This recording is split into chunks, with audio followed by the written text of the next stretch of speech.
The demons speak. The apprentice. I worked for a government agency and had an apprentice. My apprentice kept disrespecting women there, because some contribute more than others and men contribute more than women. He thought that meant that women are worthless. His behavior angered me so much that I said some things that gave the entire agency the impression that I'm an anti-capitalist and that I think everyone is equal, under attack. I was constantly under attack and they kept saying, some contribute more than others and men contribute more than women. Admit that everything you believe in is wrong. I did not take it very seriously and would give deeply insincere admissions and go on with my day like nothing had happened. My apprentice kept disrespecting women and angering me, which caused me to say, do not speak to my demons.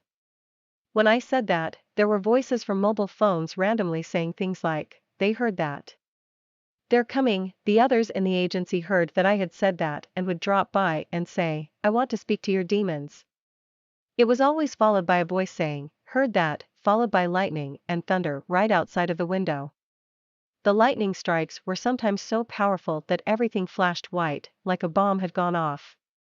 The window was open on one occasion and we could hear a man on the street yell, what the hell? The people who had said that just stood and looked shocked and then walked away. My sisters, 2 women, noticed this and would come by and ask questions about the demons. One of them gave me this advice, you should let yourself be at the mercy of your demons, because then they will know that they shouldn't dare.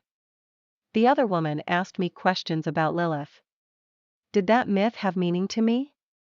She eventually said, if you truly believe in her, then you will say her ENN. If you truly believe in her, then you will do as I say. I said the ENN, Renich Vyasa Avayaj Lilith lyric. She thanked me and called me her sister. The other woman came back and asked, do your demons like women more than men? I did not answer her, they did. There was a voice out of nowhere, it was male, low, almost a whisper. It said, yes. She froze and her eyes lit up. She then asked, why? The voice said, sacred. She asked, women are sacred? The voice said, yes. That is not the only time they spoke with her. My coworker received a strange phone call while she was near. They used the phone to speak through it. She asked them where they were and a voice came through the phone and said, they're in her. She then asked if I was something other than my job title. The voice said, she's a priest, religious freedom.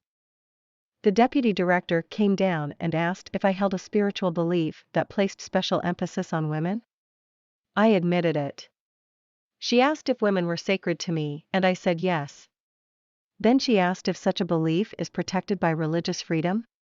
One of the lawyers in our office confirmed it. She then said, we will take it seriously. While we had this conversation, she was being watched by a spirit of a white woman with curly hair. We all saw her. Lilith stood and watched her as she acknowledged my beliefs as protected by religious freedom. My apprentice later said that he did not care about my spiritual beliefs. It was followed by thunder and the same voice that spoke to my sister said, you do not disrespect us again. Unfortunately, he did. The curse. I met my sisters at an amusement park. We talked about my apprentice and I told them that I wanted him to suffer under them. I should not have done that. They wanted to test me and did some kind of spell that enhanced his pain and insecurity about the women there being more than him. He went completely insane. He once again framed his misogyny around some contribute more than others and became so dark and threatening I actually nodded when he asked me to admit that everything I believe in is wrong.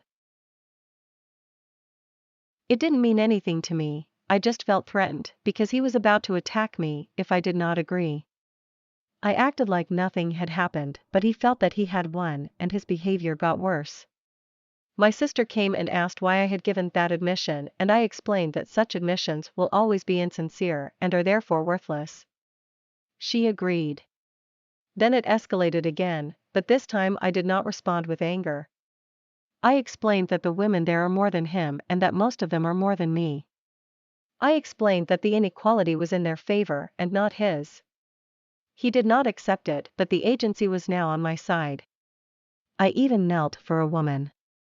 I wanted him to do the same, but he refused. He eventually broke down screaming that he fucking hates me. I've acknowledged his pain and told him I'm sorry that he hurts, because they are more. That changed everything. He's now himself again. The spell is broken and I won. He no longer disrespects women. He no longer disrespects the demons. My sisters leave. My sisters came to me and said that they were sorry that they hurt me. They wanted to know if I truly cared. They once again called me their sister. I do not know if they care about Satan or if it's just Lilith. Unfortunately, I cannot ask them.